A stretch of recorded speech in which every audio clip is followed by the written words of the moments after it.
bersiap berangkat ke Irugo. Aula menjadi riuh mendengar kata-kata sang kaisar. Semua orang di aula tahu alasannya.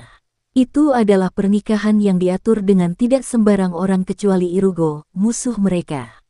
Itu disebut pernikahan atas nama, tetapi siapa yang tahu kapan dia akan dibunuh? Mungkin itulah yang diharapkan kaisar. Kematian putri pertama Silvanus Aristin. Namun, Aristin hanya berdiri diam dengan ekspresi anggun di wajahnya seperti biasa.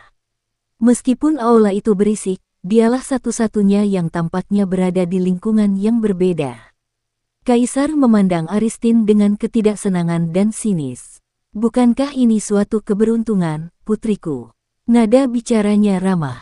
Namun, suaranya segera berubah menjadi beracun. Kamu mungkin tidak berguna, tapi darah yang mengalir di nadimu adalah darah yang mulia, jadi setidaknya kamu bisa berguna.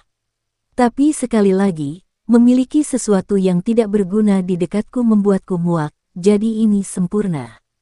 Anda dapat membuang sampah, membantu negara, dan memiliki alasan untuk keberadaan Anda, meskipun itu sampah.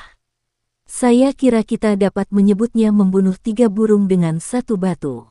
Orang-orang tertawa mengejek seolah-olah mereka setuju dengan tawa sang kaisar. Aristin berdiri seperti sebelumnya, tidak menunjukkan reaksi apapun. Matanya yang sedikit menunduk tampak menunjukkan kepatuhan kepada ayahnya. Sebulan kemudian, Aristin sedang dalam perjalanan menuju Irugo. Beberapa orang menghela napas, merasa kasihan dengan keadaannya, tetapi Aristin bertekad saat ia naik ke kereta. Sosoknya yang teguh dan elegan meninggalkan kesan mendalam bahkan bagi mereka yang mengejeknya.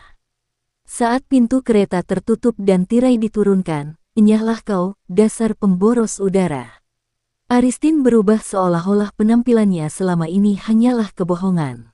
Ia mengangkat jari tengahnya tinggi-tinggi ke arah kediaman kaisar. "Saya akhirnya bebas." Aristin bersorak keras dan tersenyum lebar. Kampung halaman yang memuakkan dan seorang ayah yang lebih memuakkan. Akhirnya Aristin terbebas dari semua itu. Dia benar-benar gila. Ayahnya, sang kaisar, melakukan berbagai kekerasan pada Aristin untuk mengubahnya menjadi sebuah produk berhasil. Suatu hari, saat Aristin membuka matanya, dia dikelilingi oleh api dan jendela-jendelanya tertutup. Kalau telat sedikit saja, Aristin pasti sudah terpanggang di sana.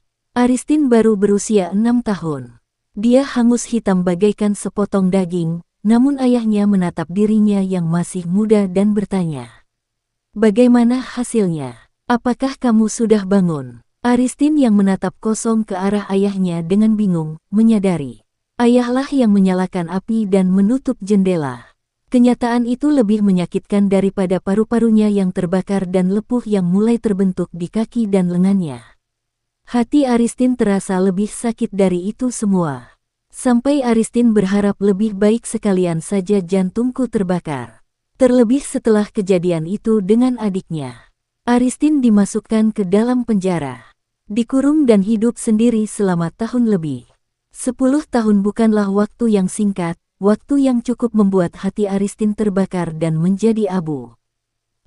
Walau begitu, Aristin mampu melihat kehidupan masa lalunya berkat kurungan itu. Aristin senang akhirnya bisa pergi, tetapi kalau memikirkan saat Kak Launel kembali, Aristin tidak bisa membayangkannya. "Aku harus memikirkan masa depan dulu. Irugo tempat yang seperti apa? Ailugo tempat yang menguasai api dan besi. Tanah orang-orang barbar, dataran terpencil yang dikelilingi oleh binatang-binatang iblis. Kau akan tidur dengan orang yang bergaul dengan binatang buas iblis.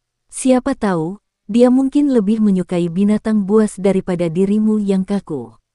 Kata-kata yang dibisikkan ayahnya kepadanya bergema lagi di telinga Aristin. "Karena ini pernikahanku, dia pasti ingin menghinaku. Terlebih sudah lama negara kami bermusuhan dengan Ailugo. Jadi dia pasti marah karena kalah di perang kali ini.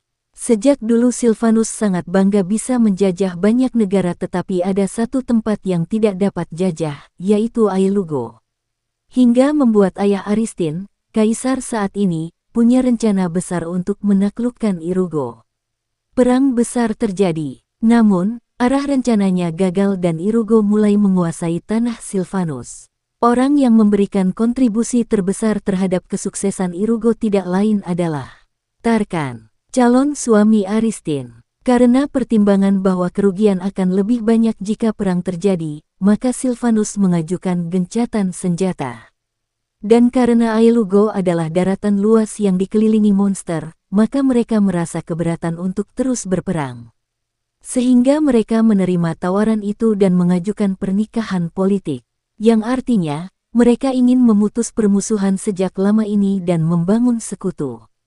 Tetapi ayahku tidak pernah bermaksud membiarkan perang berakhir. Mengajukan gencatan senjata hanyalah untuk mengulur waktu. Pertama-tama ayah mau memutus kesempatan menang Ailugo dan diam-diam mempersiapkan peperangan untuk menyerbu lagi. Itulah sebabnya dia mengirimku sebagai kartu yang dibuang. Lebih tepatnya ayah mau membunuhku dan melimpahkan tanggung jawab pada Ailugo. Alasan yang cukup untuk memulai perang antara negara yang bersekutu karena pernikahan. Aristin tertawa sinis di dalam kereta yang berguncang. Apa kaisar akan menyangka? Kartu yang dia buang malah akan mempermalukannya. Untuk itu, aku butuh kerja sama seseorang. Tarkan. Aristin dengan pelan menyebut nama pria yang akan menjadi suaminya. Beberapa hari berlalu, rombongan yang mengantar Aristin berhenti untuk beristirahat. Mereka menyiapkan beberapa kue dan minuman yang enak. Aristin menatap meja yang penuh kue dan minuman itu dengan kening mengerut bingung. Baju Aristin kotor dan berdebu. Sedangkan pelayan lain mengenakan baju bagus dan bersih.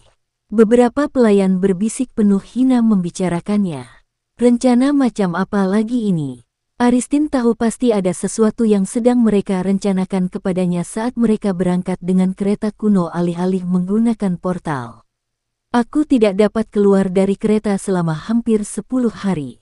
Kaki dan tanganku terasa kaku dan kebas.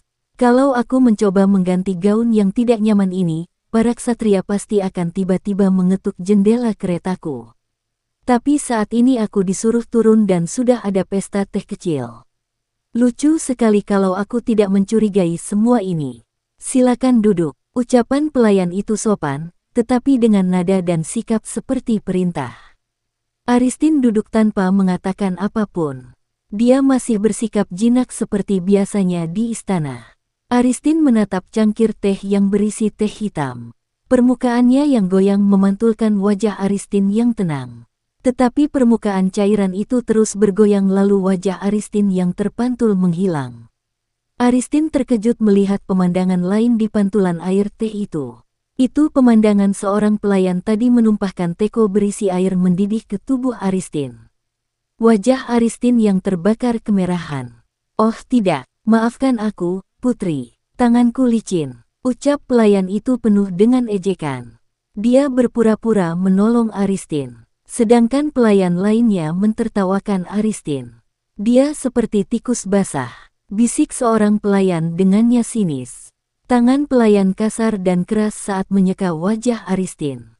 Tindakannya malah memperburuk lukanya. Para kesatria tersenyum mengejek, dan pada pelayan berbisik menghina. Pemandangan itu berguncang. Perlahan pemandangan yang muncul di atas air teh memudar lalu menghilang. Kembali terlihat wajah tenang Aristin yang terpantul di atas air.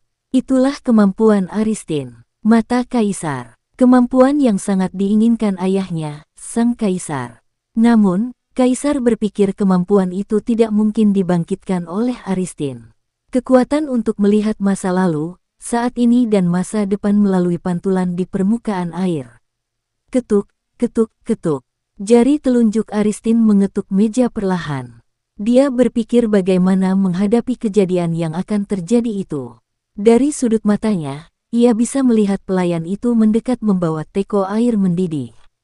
Pakaian pelayan itu dan tindakannya tepat seperti yang dilihat Aristin dalam pantulan air teh tadi. Itu artinya pemandangan tadi adalah apa yang akan terjadi selanjutnya. Teko itu masih bergetar akibat uap panas air yang baru mendidih.